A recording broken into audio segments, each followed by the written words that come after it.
The Unconventional Therapist Guide to Nothing.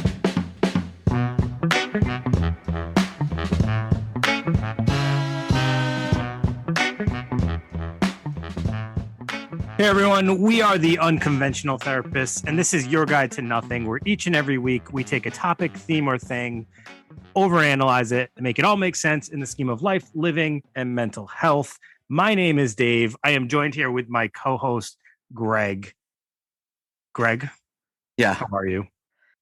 I'm pretty good. And this topic has had me reflecting quite a bit this year. And I think for both of us, we're in a similar situation. Dave, both of us, we hit a pretty big milestone this year. Wait, you're not going there, are you? The big 40? Wow, you're really throwing that out there for We have to. Well, listen. I wanted everyone to think I was a sleek 29. Well, you look like a sleek 29. Thank you, Greg. I mean, you look like an unhealthy 29, which is still a compliment. You look like you're from 1929. Okay. Yep. Had to be said. Okay. Well, listen, we did both turn 40 this year, like it or not. And we both seem to be okay with that. But not everybody does so well with this progression in age, especially with social media and the way things are nowadays. So to better understand these feelings and this topic, we're going to go back to Victorian London. And I can see you have your green tights on and your little feather cap over there. Why are they green? It does make you look, well, why are they green? We're talking about old Peter Pan. Oh. So we're going to talk about Peter Pan syndrome. And wait, his tights are green? I thought his top was green and his tights were like gold or yellow. Well, Dave, he doesn't wear the same tights every day. Those are his summer tights. Right. Some tights are gold, some tights are green. I think most of the time they're green though. Those are his dress tights. And again, or brown tights. Okay. You know what I mean though. You're letting me have it. Thank you. So Peter Pan syndrome for one thing, and the lesser known and maybe the more interesting, I don't know, that's up for debate. Dorian Gray syndrome, certainly much more recent development with that. You're right, Greg. That is up for debate. As all things are, I suppose. That's all I have to say. Okay. All right. I don't know who you're going to debate it with. Well, Dave, we're here to debate. Oftentimes we do. We rarely agree. And I think I like that about us. Keeps fresh. A funny moment recently, we're at a work supervision and we find ourselves taking over the conversation, debating with each other. And then there's a pause and Greg says, well, there's a glimpse of what our podcast is like, everybody. So two 40-year-old oldies arguing with each other about like current topics and societal themes. The things we know nothing about, really. Yeah. As you can tell, we're taking our societal themes from like early 1900s authors, literature. So, all right, I know I don't want to keep people on the edge of their seat, dying to hear more about Peter Pan syndrome, and I'm not going to let them down. Wait, so Greg, one of the things before you even describe this, I had an idea of what Peter Pan syndrome was in my head before we researched it, and I found it actually was not the case of what it actually is. Well, what did you think? Did you have a similar feeling, or was it kind of on point? Well, I had a very specific person in mind, which I'll get into later. But okay. I think it's more interesting than I thought it was, and it's kind of more simple than I thought it was. I thought it'd be a little more complex, but okay. I think I find it very interesting, and I find it more appropriate and timely now than probably ever before. Okay. I mean, the man-child, that's you don't see a lot of man-childs in 1930. Yeah, but so for me, it was more of like this simpler version of a man-child, like just someone who's keeps similar interests of what they had in their youth. Oh, I don't think it's a little bit more in depth than that. Oh, it's much more in depth than that, because what you're talking about that's just keeping it fresh. I mean, you want to like keep that young mind and that young. Sure. I'm really making you feel better about this because I think you're talking about yourself. Yeah, a little bit. Okay. Right. I actually said that when you threw the idea of Peter Pan syndrome. I was like, that's me. I am Peter Pan, actually. Oh, yeah. And that's why he does like him. Yeah, exactly. You know exactly what color that. I'll let you describe this. Okay, no, I was enjoying that, Dave. But okay, I will. Do your bidding, Greg. I will. So Peter Pan was at one point, I don't know if you know this, at one point, even in the story, he was a normal boy who ran away to Neverland. So he would never have to grow up, which is essentially the gist of it. For the purposes of this podcast, that's all you really need to know. We don't need to go do a whole run down the Peter Pan story. Most people know what that is. Everybody freaking knows what Peter Pan is. Everybody knows what that is. So that's fine. It's kind of cute, right? This kid, he never wants to get older. But should we shame people who don't know what Peter Pan is? If they don't, they can just turn it off, and we don't even want you to listen to it. Just start over. Start your life over. Get it together. Get a book. Read a book. So listen, that's cute. Peter Pan doesn't want to grow up. He wants to wear his tights. He wants to play in the leaves, whatever he does. And that's fine. But if the story keeps going, it wouldn't be so cute after a while. So, and this is a little quote, and maybe people can figure out what this is.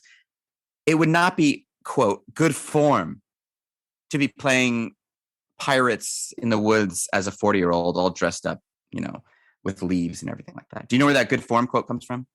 Robin Williams and Hook? Well, I mean, it wasn't Robin Williams. It was Dustin Hoffman as Captain Hook. But you're there. You're there. Wow. All right. So the story of Peter Pan is tragic in some ways because it's about denying your own potential. If you're never wanting to get older, you're never going to become this person who you're supposed to be. And we talk about these kinds of things all the time. It's this fear of responsibility. Peter fills his life with fun and adventures, but it's not just for the sake of fun. It's an avoidance. He knows, all he knows is fun. It's all he really wants to know. And he can never really be anything else. So think about that as a kid. Yes, awesome. As an adult, that's a problem, right? And even like there's all kinds of avoidance type behaviors in the book itself. Like think happy thoughts mantra. That's how you fly. That's how you stay up. You don't even give any attention to any of those negative thoughts, which I guess on one hand is a good message, but on the other hand, it's like you have to address the negative things in your life. So I'm not even explaining this right. So what exactly is Peter Pan syndrome? It's certainly not an official diagnosis. It's not something that you're gonna leave the office and we're gonna go, oh, he's got the Peter Pan syndrome. Yeah. Even though it'd be a phenomenon. It's a phenomenon, exactly. But the concept has some credence. I mean, it was pushed along by Carl Jung, which is, I mean, that's a big name in our world. AKA Young Carl. Either way, right? Jung, whatever you want to call him. But the term itself, the Peter Pan syndrome term itself, describes an adult who is socially immature. And it became more popular in the 80s with this Dr. Dan Kiley wrote a book called Peter Pan Syndrome, Men Who Never Grow Up. And I think, Dave, and this is where I want like your take on some of this stuff, is I think why we worry about this so much is kids, and I know you don't have any kids, but I do. So you have to take my word for it when I tell you, kids are shitty human beings. They just are. They're bad little people. And they're very self-absorbed. While they are little and while they're young, it's fine. But what happens if these shitty little minds are in big bodies, doing whatever they want, thinking whatever they want, like thinking so highly of themselves and treating people, like treating an adult acting like a child is just kind of a dark concept.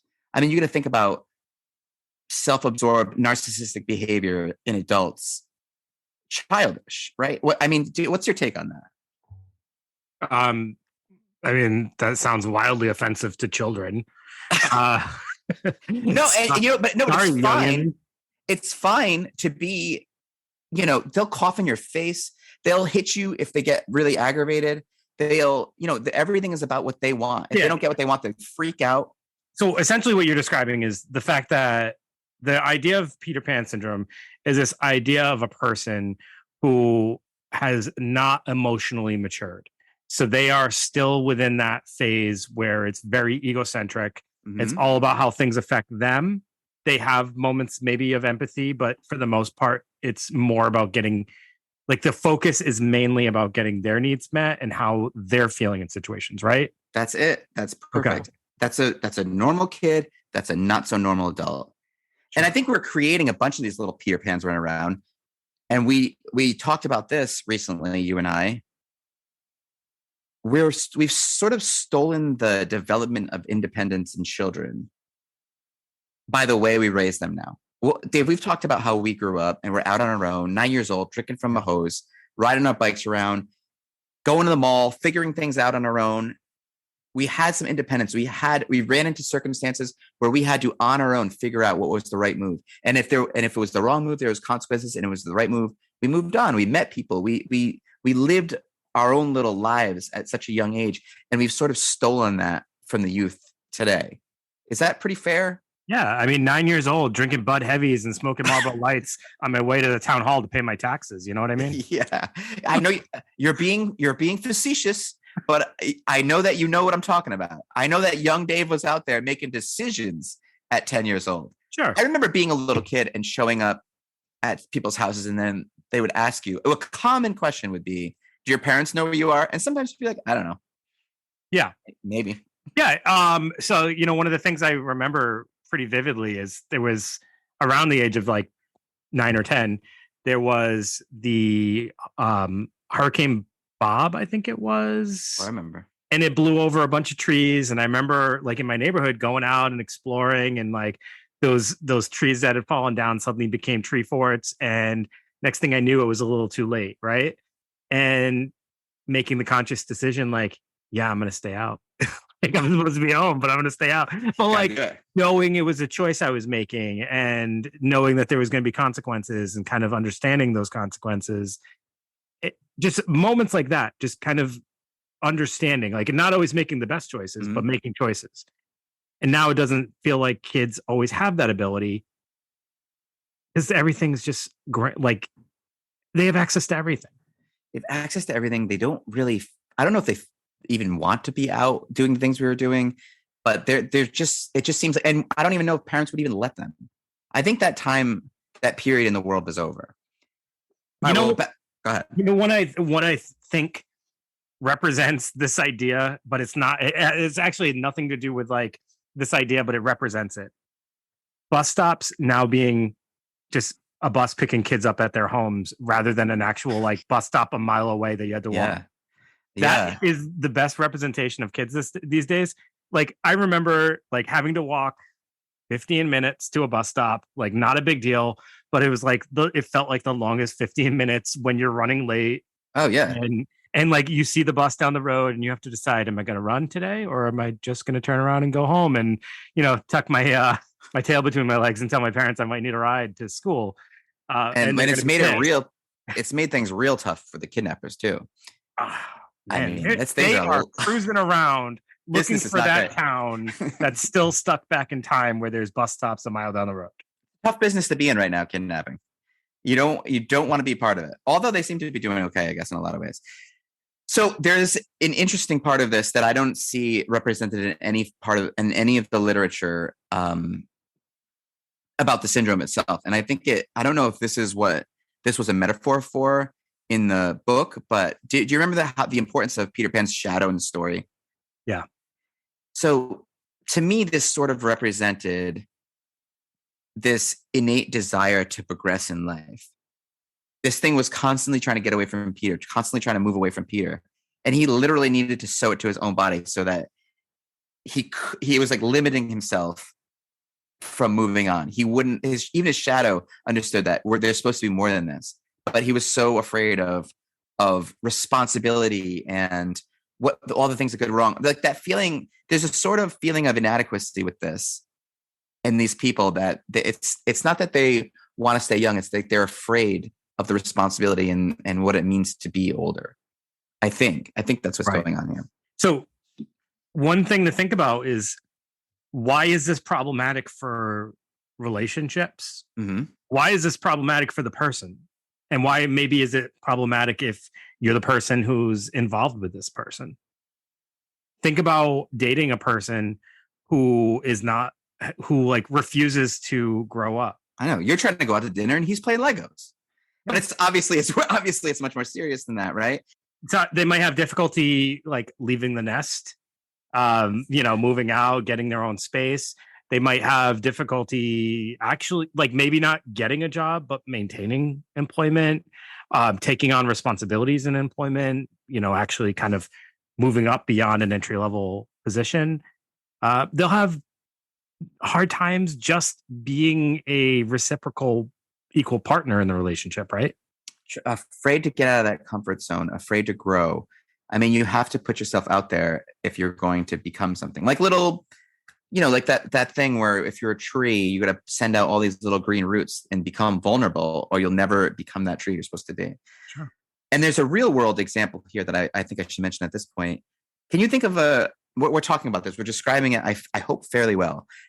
Does any celebrity come to mind when we're talking about this? Oh boy, I have a feeling. I don't know. I don't know. Do you want me to just tell you? Okay, sure. Michael Jackson. Oh, okay. I mean, I don't know what you were so worried about. I don't know what you thought I was going to say. But think about Michael Jackson. Not only is Michael Jackson remained this, and obviously, I guess in some cases, there's a trauma component of this. Are you a Michael Jackson expert though? I suppose I'm not. I know a bit about him. I did watch the documentary on HBO Max, I think it was a few years ago. And I did listen. And I did listen to the. I mean, I did too. And there's probably a bunch of people who will tell you that they think that's a load of BS. And then that will tell you that they feel it's probably very true. So that's more of a divisive. Oh, I didn't mean to be divisive. Okay, you're even arguing with me about Michael Jackson. I'm not arguing with you because I don't know where I land about Michael Jackson. Maybe you'll never land about it. Yeah. Sorry, that's a Peter Pan joke. Wow. Well, and I bring it up because that's where Michael Jackson lived, Neverland Ranch. I don't know if you know, but obviously that's where Peter Pan lived too. So I don't know if he was leaning into the syndrome, because it was a known thing and it was popular in the 80s. And it was a place where there were rides and games so what you're describing though is what I kind of saw, what I thought Peter Pan syndrome is, versus Michael Jackson is highly successful. I don't know that to me, that's like more of the surface level stuff that I originally thought the Peter Pan syndrome was, versus that more like deeper regression, inability to like be responsible, hold responsibilities down. Like this man's touring but like, is he really holding his responsibilities down? He's got tons of people to do that. I think he's an outlier in that he became successful despite his, I think the Peter Pan syndrome in his case was due to trauma. Never really being able to enjoy an actual childhood. Oh yeah, He never had a childhood. He was put to work, right? Put to work immediately and kept there. And maybe he was stuck in that age and never really got to experience childhood, and he wanted to have some form of childhood. And it's not the surface level thing. I think it's more of a narcissism. And I think it's important to clear up what narcissism actually is. I think we often think of narcissism being this idea that you feel like you're better than everyone. And I think the real core of narcissism is you feel lacking or inadequate or not enough, and you want to bring others down with you to feel better. Or in this case, you at least want them to stay on your level, or you want to be able to be around people who are on that level. And I think that's the stunted idea that keeps people in this Peter Pan-like syndrome. Yeah. And to segue, unless you have more to talk about on Peter Pan, I can drift you off into the topic you looked at a little bit more. Sure. And it's a quote, and I think it represents childhood pretty well when it says, quote, "Some things are more precious because they don't last long." And I think that's a very fitting quote, because that is a quote from Oscar Wilde, who wrote the novel The Picture of Dorian Gray.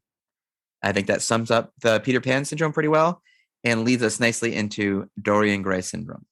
Okay. So Dorian Gray syndrome is exactly how it sounds. And that's the syndrome right there. No, I'm just kidding. Feel kind of gray.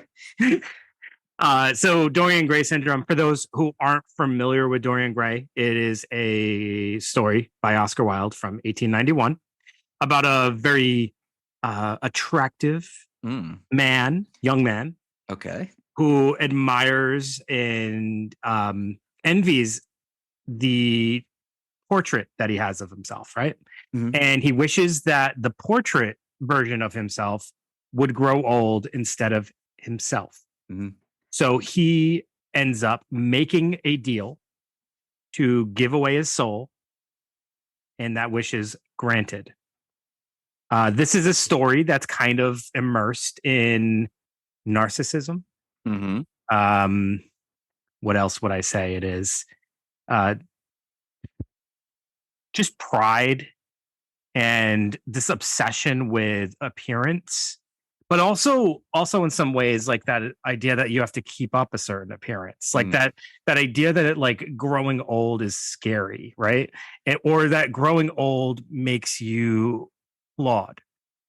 So I think that that's where the Dorian Gray syndrome kind of steps in. So Dorian Gray syndrome is this another type of phenomenon. It's kind of like Peter Pan syndrome that we were just discussing, where a man's pride in their personal appearance and the fitness of their physique Mm.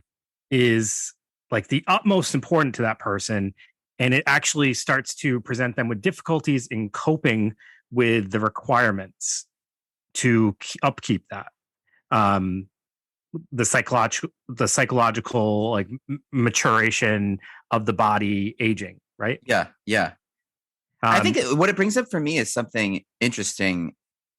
If it's something I guess should be pretty obvious, but to me, looking at this a little bit, wasn't that. I guess I never like put it together as much as I should have, and it's that our physical appearance affects our personality so much. I mean, you ever think of that? Like what we look like oh, absolutely. sort of determines, it has a lot to do with our personality. Well, it's that idea of like you get a haircut and suddenly you get this boost of confidence if you actually like your haircut. Um, We'll get into that a little bit later.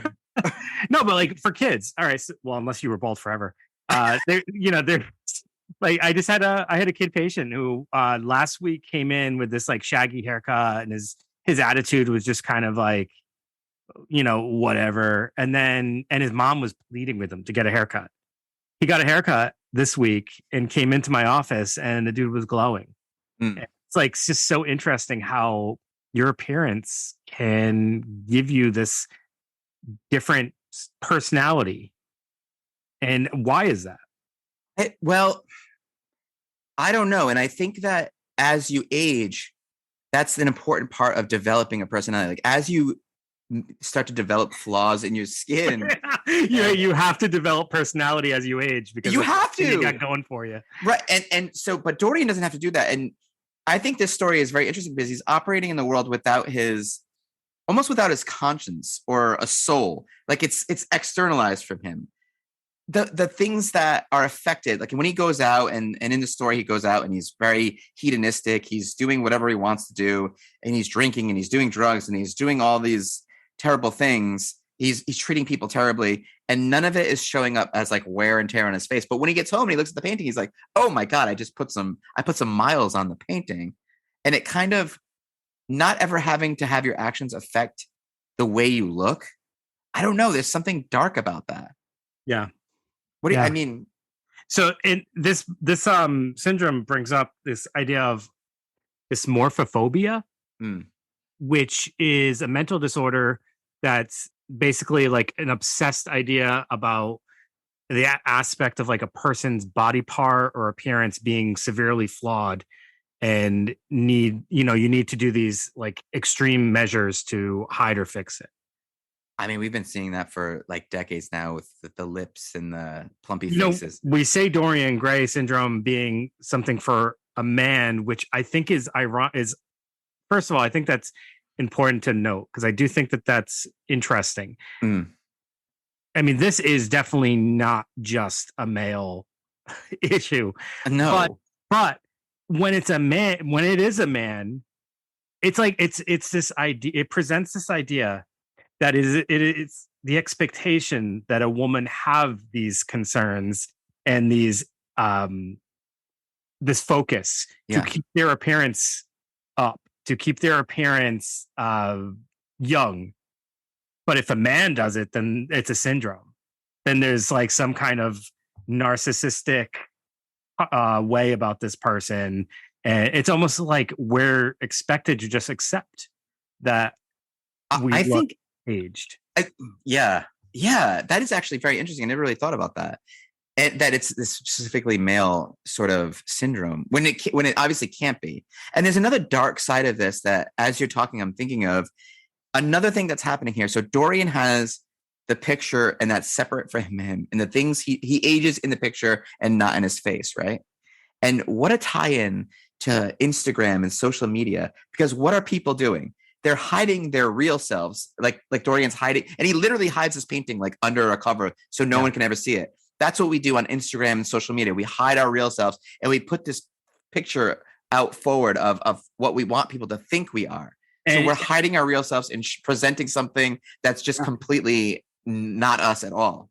And I mean, within the past however many years, it's gotten significantly more interesting and and problematic, because now we can put filters on that hide our wrinkles, that make our skin look flawless, giving this idea that like our appearance is impeccable, giving this idea that that's how we're supposed to look.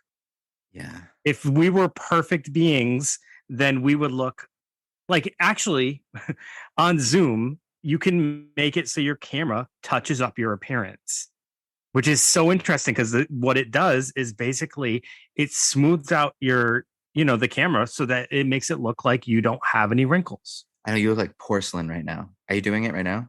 No, Greg, I have something to tell you. I You're beautiful, boys. holy shit, I'm flawless. But Dave, like you're right. Like culture has a huge obsession with physical perfection and staying young. Maybe it always has, but it just seems like more than ever, because of social media, it's getting to the point, and like we were talking about with the dysmorphic disorders, it's getting to the point where it's dangerous, and people are getting surgeries, and there's supplements, and there's erectile dysfunction stuff and hair plugs and Peyronie's disease. What is that? Look it up. Peyronie's? those little potato filled pastas. No, I'm kidding. I know those are pierogies. So and I this part really, I'm having a hard time getting past this one part. Okay. It is so interesting though that a man is expected to be like mature age, like that's what we're expected to do. We're expected to be like almost this idea that like the older we get, the more we're supposed to just be okay with that. Like that's the expectation of a man. That's defines a man. We get older, we're supposed to not care about our appearance as much and more just about our level of maturity and wisdom and all that stuff. Women are expected to stay forever young, and that point just really feels so problematic and old fashioned. And like, I wonder at what point we can understand that, like, on both ends. Like it's probably an in between. Like I do feel like even for men, we should be able to care about our appearance somewhat, that we, can look at ourselves and feel good about ourselves, and same for women. But at the same time, we shouldn't have this obsessive focus on it. Right. Yeah. I mean, I have to be honest though, when you're saying that, I'm thinking of my own life, and I think that I have some insecurities that I'm very vain about myself, and maybe I hide away. I remember a quote from my Uncle Ray, who said, "God only made so many perfect heads, the rest he covered with hair." And I don't know if you noticed, but I wear hats a lot, and I have this a round, nice bald head, but I wonder if I convinced myself that I just like wearing hats because I like wearing hats, or am I? No, you haven't, because you've actually explained to me one of the reasons why you wear a hat: to soften your appearance, you say. So it's like this focus on your appearance. You are Dorian Gray. I'm Dorian Greg. I'm Greg. I don't know. Either way, So I'm Peter Pan and you're Dorian Gray. Oh no! Wow, this episode was about us. You fooled me. I know. Here we are. You put us on blast, and you didn't even tell me that was the intention of this episode. No, this is unconventional. That should come up every once in a while in the podcast. I don't know. I think there's so many layers of this story, the Dorian Gray story, especially. I don't know if you've ever read this book through. It has such flowery language and it's kind of such a beautiful story. It's dark, but it's also kind of romantic, and it's like very quotable. And it's this theme that the reason why I think these two syndromes are connected so well is because they both sort of focus around responsibility in a way. Because Dorian doesn't have any responsibility, because no matter what he does to himself, or no matter what he does to his body, no matter how he treats people, it's not going to have any effect on his appearance. And the same kind of idea with the responsibility with the Peter Pan syndrome. The idea is like avoiding responsibility in both cases. Well, and I mean, that's part of, I should probably elaborate on the Dorian Gray syndrome, because part of it is, this morphophobia, the hyper focus on, trying to maintain your appearance, and then also this arrested development aspect to it, like an inability to mature. So that is where you're coming in with that level of responsibility. So yeah, for sure. I think that, these two kind of tie together in that aspect. Greg, I just wanted to know, why did you move on so quickly from the thing about your hats? Because I suppose that it is like you brought it up and then you shifted quickly into another topic. I mean, I shifted right out of there. So I have a question for you. No, go ahead. Now, nobody knows this unless they follow us on social media and they've seen a photo of you. Mm-hmm. You don't just wear a hat. You wear a specific type of hat. Yes. Why? I don't know. I just feel like maybe this is the best hat for the shape of my head. I've been down some roads. I mean, have you tried a pork pie hat? I have. And I do it pretty good with a pork pie hat, to be honest. Know what I wish, Dave? Honestly, I wish, and I'm going to be honest here, I wish that I felt just comfortable to be 100% of the time, no hat, bald head, beautiful bald head all the time. And I do feel insecure about that. Is it because of the offensive head tattoo that you have under that hat? No. All right, now I have to post a, if it's. I don't have one. Just look at this. If you write a review, a 5-star, I will send you a bald pic of me. You're gonna take a picture from the top of your head. I swear I don't have an offensive tattoo, guys. I'm just being vulnerable here, Dave, and that's part of it. I mean, that's what you have to do to grow. And maybe that's what I think I'm going to start doing.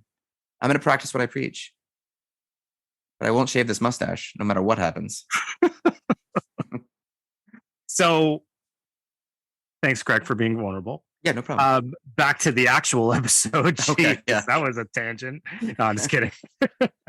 So why is it problematic? Why is Dorian Gray syndrome problematic?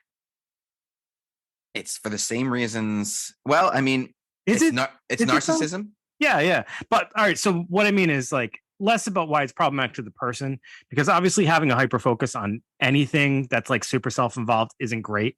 Mm-hmm. But why is it? Well, all right. So another reason for that person, it would probably be really hard for you to be, again, an equal participant in a relationship with another person. Yeah. Because you're very highly self-focused. But how does it affect others? I guess just the person that you would become. If you're just focused on, your appearance and the superficial, then you're never really allowed to get any deeper than that. And a part of really connecting and growing with someone is that process of, getting a couple wrinkles together, aging together, going through some stuff together and wearing it proudly. I think that aging is kind of a beautiful thing. It's I thought you were going to say sexy. Listen, hey, I wasn't going to, but I'm not going to say that. I mean, you're a 40, 50-year-old people, 60-year-old, whatever. You're sexy at any age, especially if you've really spent that time and with someone and lived through these things together. And when you're old, you have time to reflect. You don't care so much about your appearance and Yeah. and you count your blessings. There's some gratitude there. There's some acceptance there. All the greatest things in life happen with age, I think. I'm And really loving my wrinkles and the fact that my belly just slightly hangs over my belt. yeah, right. You've got a six pack. Totes.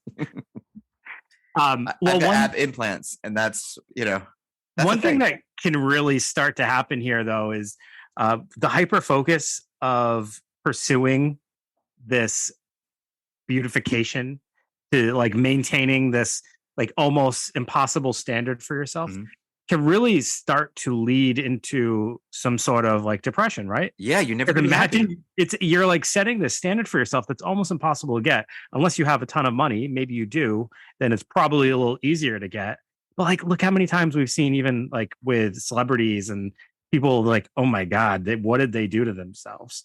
I wonder if they see that too Are you sometimes. talking about Madonna right now? Because that's a big one lately. I don't know what's going on with her, but we're trying to keep this timeless. So Okay, you're right. I got to keep reminding you of this. But that's the point.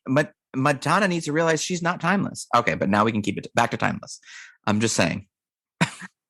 So, if you're constantly seeking this thing that's difficult to get, or you're constantly like shifting it from one thing to the next thing of like, all right, so I got my wrinkles done, but now like, something else now it needs to be fixed. That's got to, really mess with your mind, and that psychological depression you're probably experiencing from not being able to attain that. Your insight's good here because not only would it be hard to maintain that, it's impossible to maintain that. And one of the things that happens in the story is when the painting is revealed to Dorian, he's so blown away by like his own beauty that literal like minutes go by and he's like, oh, I've already aged a little bit and I want to stay here forever. I want to look like this forever. This painting is who I want to be forever. And that's impossible. And it's like that feeling of like I should be like this. I should look like this. Anytime you're not, anytime you got that a little extra wrinkle, or anytime you have a puffy day, you ever wake up and your face is a little puffy, that's going to be horrible for you.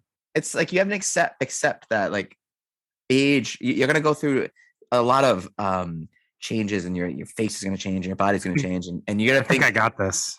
You got to find them to be beautiful. You've got this. Okay. I think I got Dorian Gray syndrome. Oh, you've got it. Yeah. Okay. I got some wrinkles recently and I'm like, can't stop looking at them. I was like thinking about getting some wrinkle cream. Well, Dave, listen, I don't think there's anything wrong with that. I think that's a great. And then plastic surgery. Okay. That's exactly the problem. Yeah.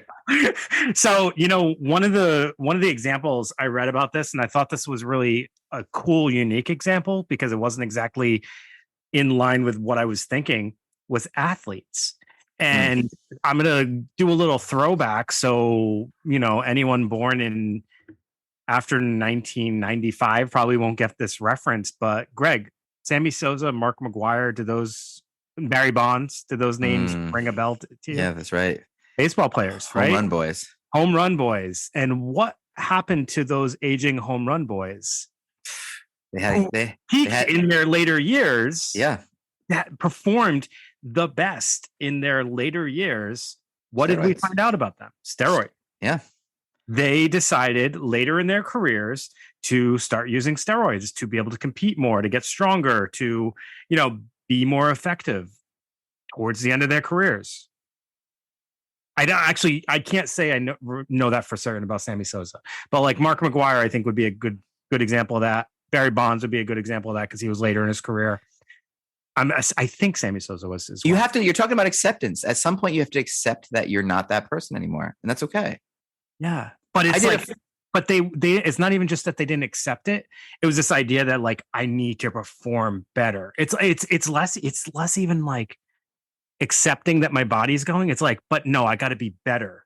I got to get like this, this thing that's like way unattainable, but I need it. So I'll do whatever measures are going to get me there. So I want to think that I'm better than everyone else isn't exactly what's that. So that's that narcissism sneaking in again. It's that they feel inadequate. They feel like their time is up. They feel like they're being passed by and they have to do something to either bring other people down or cheat or do something awful to raise themselves up. That's what when we feel threatened. That's what we do. I mean, I'm sure it happens with other athletes and stuff, but those were like, that was a big deal, obviously, because of, those athletes were breaking records. And then when it was, it came out, it ruined them. Dave, this something like this happened to me recently. I mean, just the other day, I consider myself to be... I knew you were using steroids. If you would have saw me the other night, you would have questioned it, because I know most people consider me not an elite athlete, but an athlete. And I used to be on the trampoline, and I used to be able to do 2 front flips in a row or a back flip. And I jumped on the trampoline with the kids the other day. My cousin has one, and this is a true story. I landed a front flip, but I was literally wrenching. Like I came so close to throwing up. I don't know if I had a sinus infection, but the spinning really got to me. You have to, and then I realized, like, you know what? Those days are over. And I just have to be okay with that. And I feel good about that. It's sad in a way that you have to leave some of those things behind. Like, even like if I wanted to be a Navy SEAL right now, I'm too old. You know what I mean? Well, I mean, it's just things like that you get to a certain age and you're like, well, that's off the table. I had the thought the other day that I feel like I could perform in the NBA now better than I could 20 years ago. You seem like that kid just won a dunk contest. I don't want to like a small guy. It could Mac McClellan or however. Yeah. Oh, now we're losing people for sure now. Yeah. So other examples of this, I guess, would be actors and actresses, as we see them try to keep up their appearance. There's so many I want to name but I feel like it's just in poor taste. It's okay to be in poor taste sometimes, Dave. You want to hear what I'm going to say? I would like to. Yeah. So I'll say one, and this is super mean, and people are probably going to get mad. But the new like Scream movie, Courtney Cox. Yeah, I see. Looked a little different. Yeah, and I wonder. We're not judging. We're not judging. Yeah. What about the Kardashians? What about them? I mean, those aren't real butts, are they? So but they're achieving it. So that's great. Yeah. You're exactly right. Right.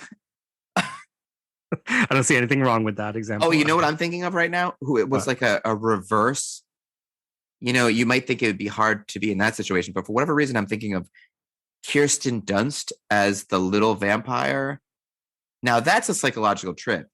When you know what I'm talking about, in an interview with a vampire, she was made a vampire as a little girl, and she's going to develop into an adult. She becomes an adult stuck in a child's body, as opposed to being a child stuck in an adult's body. That's a different syndrome. Yeah. Yeah. I don't know what that syndrome is. I don't know what that is, but can you imagine the psychological? I mean, she'd be an interesting case study. Yeah. I had this thought about because I watched something over the holidays and like lately there's been a ton of resurgence with bringing back boy bands. You know what I mean? So like New Edition and New Kids on the Block were touring, I think. Yeah. Backstreet Boys and Sync, they had like a holiday special on Disney. And there's this idea that some of them just kind of aged and it's fine. And I actually think that looks much fine better for them. Yeah. Rather than the ones that like did stuff to try to maintain their looks from their youth. And that's where I feel like this can be really problematic as well. It's like, I think people get this idea that it's going to look better if I do this stuff. It generally doesn't seem like it does. It doesn't seem like it does, but you're deceiving yourself in your mind to think that it does. And then where does it end? Yeah. And maybe we'll take some heat on that, but I just think it's much, as you said, it's always a better look, I think, in my opinion, and that's all I can give, to age gracefully. Yeah. I mean, I'm sure there's exceptions to the rule. There are probably some people who have had a ton of work done and look great. Name like one. Dolly Parton, I think. Isn't she kind of like... Nah. What? It's not looking right. I thought she looked fine. Oh, you think she's fine? She's fine. I think she looks... I think she looks like pretty like okay. All right. Let me just say it like this. I don't look at her and I'm like, oh. But no, I did. She was on a show with Miley Cyrus. New Year's Eve. She was on the New Year's Eve thing. Well, here's the thing.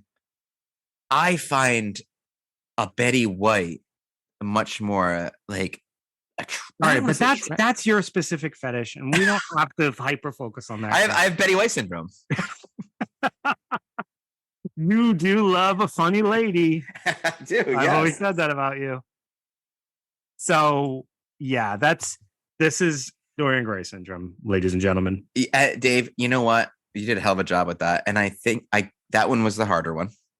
And I think that this was an interesting little take on man-child, which maybe hopefully no one thinks of us that way. I've been called a man-child many times. Mm-hmm. For obvious reasons. Well, maybe my new hat will be like that hat with the little propeller on top, and then people can call me that too. I would love that for you in your life. All right. Well, we'll be taking requests for pictures. So this episode's done, and we need a few more ideas because this is where we are today. We just did Peter Pan syndrome and Dorian Gray syndrome. Yeah. So you see where we're at. And I am we need requests. All for it. And no matter what happens in the next episode, just know we love you. Dave picked it.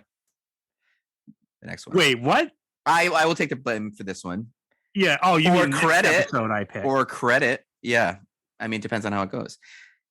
But yes, I think that we've gone as far as we can with these syndromes, and I thank you for humoring me, Dave. I appreciate it as always.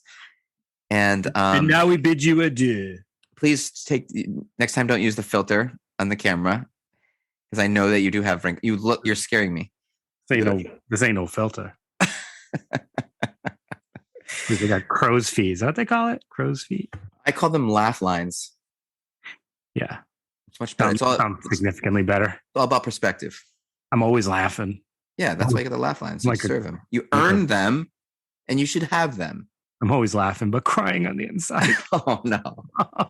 What's that syndrome called? I don't know. Listen, masking. It's masking. So that's under a variety of syndromes or disorders, we should say, with the masking. Anyways, we don't need to get into that. But Dave, thank you. And you take us out. I don't even know how to do it. All right, ladies and gentlemen.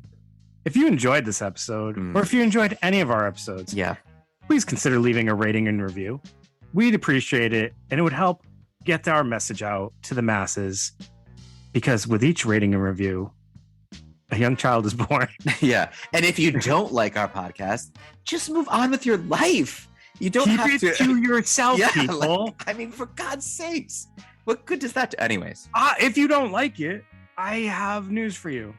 There are many other podcasts in the world. There are. I mean, and maybe listen to a different one, and you might like that one instead. Just move on. Just move on with your day, like we all do. That's it. All right, Dave. Well, it's been a pleasure, as always. All right. Everybody, have a great night. Just remember, grow up.